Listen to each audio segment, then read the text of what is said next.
ভুল মানুষ ছাদের গায়েও দোষ খুঁজে পায়, আর সঠিক মানুষ ভুলকেও ভুল মনে হয় না।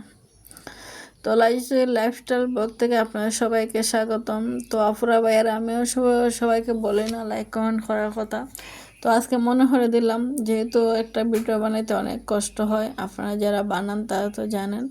তো যারাই দেখেন ভিউজ ঠিকই আসে, কিন্তু বাট কমেন্ট আসে না, লাইকও আসে না। তো আপনারা একটু দয়া করে লাইক কমেন্ট করবেন, আর আপনাদের লাইক কমেন্টে আমার একটি ভিডিও বানানোর অনুপ্রেরণা।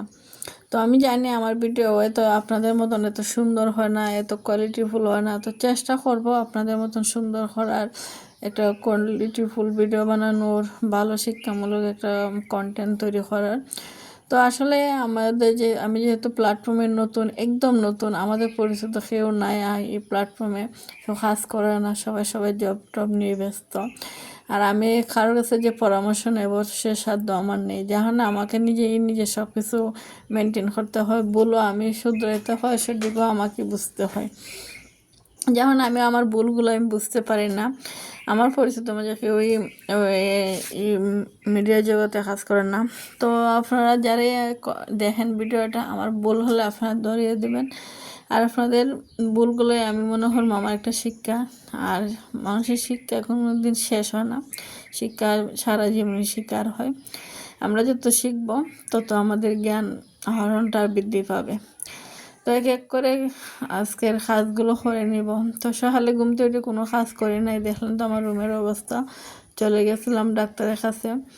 তো আমার আসলে ডাক্তারের ডেট ছিল আরও 15 দিন আগে, আমি 15 দিন লেট করছি। বাসে আমি সুস্থ হয়ে গেছি, আর ডাক্তারের ওষুধ খাওয়া লাগবে না, ডাক্তারের কাছে যাওয়া লাগবে না, আমি মুক্তি পাইছি। কিন্তু আল্লাহ আমার মুক্তি দিতে চান না। আল্লাহ আবার আমাকে সেই মৃত্যুর যন্ত্রণা ভোগ করাইতেছেন। এই ডিপ্রেশনের মতন একটা রোগ আমাকে তিলে তিলে শেষ করে দিতেছে। না আমি বাঁচতে পারতাছি, না মরতে পারতাছি।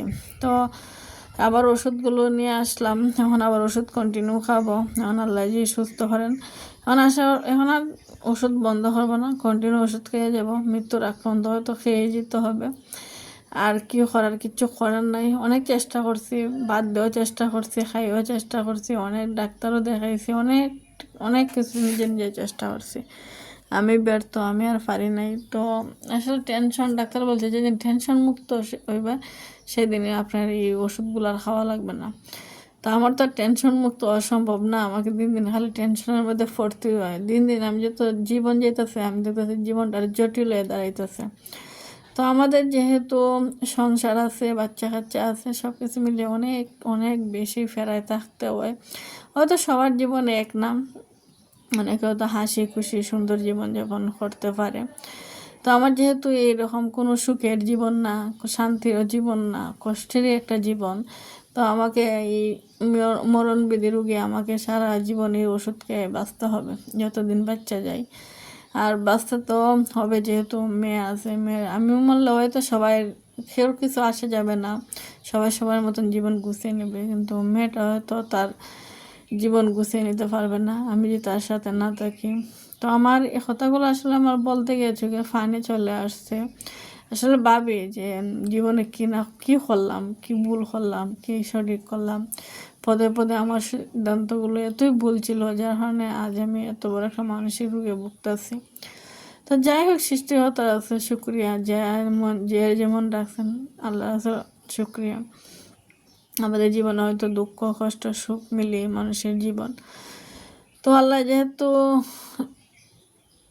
দিছেন আর সৃষ্টি করছেন, আমাদেরকে অনেক কিছু দিয়েই পরীক্ষা করেন। পরীক্ষার ফলাফল হয়তো একটু কঠিন, আমাদেরকে এর ফলের অপেক্ষা করতে হবে। তো কথা বলতে বলতে আপুরা ভাইয়েরা, আসলে আমার কথা বলার কেউ নাই, যার কারণে আপনাদের সাথে শেয়ার করা, ভিডিও করা। তো রুমটা এক করে গুছিয়ে নিলাম, আর রুমটা গুছিয়ে তো অনেক সময় নিয়েছে, যেহেতু একবারে অগোছালো ছিল। কালকে সারা রাত মাথা ব্যথা ছিল, তাই রুমের কোনো কিছু করে নাই। তো একটু একটু করে এখন সকালে সব কিছু গুছিয়ে নিলাম। আর কোনো ভিডিও করলাম না, শরীর তেমন ভালো না। তো বিকালে যেন একটু নাস্তা পানি এখন। তো ভালো থাকুন বিয়স, আসসালামু আলাইকুম। আর জন্য